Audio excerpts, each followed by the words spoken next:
고난 속 지혜의 발견, 엘리후가 전한 충격적 메시지. 하브루타 학습법을 기독교 교육에 적용하여 질문과 대답의 형식으로 구성하였습니다. 질문자와 대답자 역할을 번갈아 맡으며 대화를 통해 성경의 깊은 의미를 발견해 봅시다. 안녕. 오늘은 욥기에서 엘리후라는 사람의 이야기를 같이 공부해보자. 좋아. 근데 엘리후가 누구야? 전에 들어본 적 없는데. 엘리후는 욥이 고통받을 때 마지막으로 나타난 사람이야. 욥의 세 친구가 욥을 책망하다가 말문이 막혔을 때 등장했어. 아, 그렇구나. 근데 엘리후는 왜 화가 났대? 엘리후는 두 가지 이유로 화가 났어. 첫째는 욥이 자기를 하나님보다 의롭다고 생각해서, 둘째는 욥의 세 친구들이 욥을 정죄하면서도 제대로 된 답변을 못해서였대. 그런데 엘리후는 욥의 친구들보다 나이가 어렸대. 그래도 어떻게 그렇게 담대하게 말할 수 있었을까? 맞아. 엘리후는 나이가 많다고 지혜로운 것이 아니라 하나님의 영이 사람에게 깨달음을 준다고 말했어. 하나님께서 주시는 지혜가 중요하다고 생각했나 봐. 와, 그럼 우리도 어려도 하나님께서 지혜를 주시면 어른들처럼 지혜롭게 될 수 있는 거네? 그런 것 같아. 엘리후도 처음에는 나이 때문에 말하기를 두려워했지만 용기를 내서 자기 생각을 말했어. 하나님이 주신 지혜를 나누는 건 나이와 상관없는 것 같아. 그럼 엘리후는 욥에게 어떤 말을 했어? 엘리후의 첫 번째 연설에서는 욥이 자신을 의롭다고 주장한 것을 지적했어. 하나님은 인간보다 크신 분이라고 말하면서 욥이 하나님을 자기와 동등하게 여기려 한다고 비판했어. 아, 그러니까 하나님은 우리보다 훨씬 크고 위대하신 분이라서 우리가 다 이해할 수 없다는 거구나? 맞아. 그리고 두 번째 연설에서 엘리후는 하나님은 불의를 행하지 않으신다고 말했어. 하나님은 항상 공정하시고 의로우시다는 거지. 그럼 왜 욥은 하나님이 불공평하다고 생각했을까? 욥은 자기가 착하게 살았는데도 너무 많은 고통을 당해서 하나님이 불공평하다고 느꼈나 봐. 근데 엘리후는 하나님은 모든 것을 보시고 모든 행동에 보응하신다고 말했어.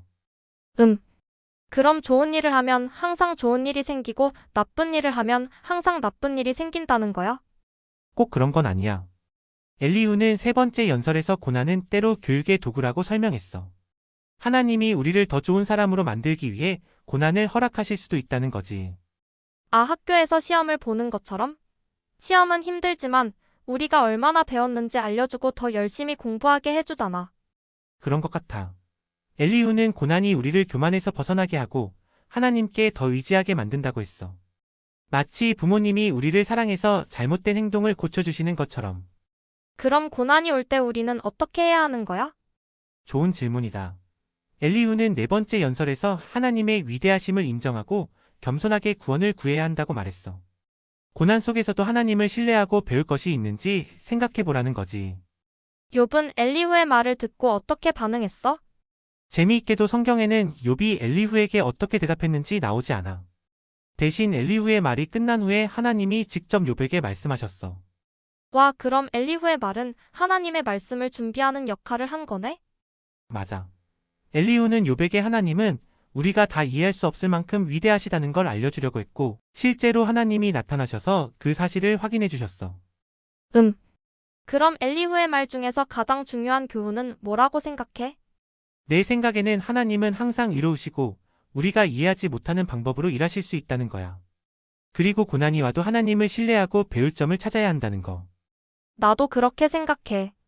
그리고 나이가 어려도 하나님이 주시는 지혜가 있으면 중요한 진리를 말할 수 있다는 것도 배웠어. 맞아. 그리고 엘리후는 하나님의 능력과 위대하심을 정말 멋지게 설명했어. 천둥과 번개, 비와 눈 같은 자연현상을 통해 하나님의 놀라운 능력을 보여주셨지. 맞아. 그런데 한 가지 궁금한 게 있어. 엘리후는 욥의 친구들과 뭐가 달랐을까? 좋은 질문이야. 욥의 세 친구는 네가 죄를 지었으니까 고통받는 거야 라고만 말했는데 엘리후는 고난에는 여러 가지 목적이 있을 수 있고 하나님은 그것을 통해 우리를 가르치신다고 말했어. 더 넓은 관점으로 보았던 것 같아요. 그럼 우리가 어려운 일을 당할 때는 왜 나한테 이런 일이 생겼지? 라고만 생각하지 말고 이 상황에서 하나님이 나에게 가르치려는 게 뭘까? 라고 생각해야 하는 거구나. 정확해. 그리고 하나님이 너무 크고 위대하셔서 우리가 모든 것을 다 이해할 수는 없지만 하나님은 항상 의로우시고 우리를 사랑하신다는 것을 믿고 의지할 수 있어. 오늘 엘리후에 대해 배우면서 많은 걸 알게 되었어. 하나님은 정말 위대하시고 우리를 사랑하셔서 때로는 어려움을 통해서도 우리를 가르치신다는 거. 맞아. 그리고 우리가 어리더라도 하나님의 지혜를 구하면 중요한 진리를 알고 나눌 수 있다는 것도 배웠어. 다음에는 시편 이야기도 같이 공부해보자. 이상 하나님의 말씀이었습니다. 감사합니다. 구독과 좋아요, 알람 잊지 마세요.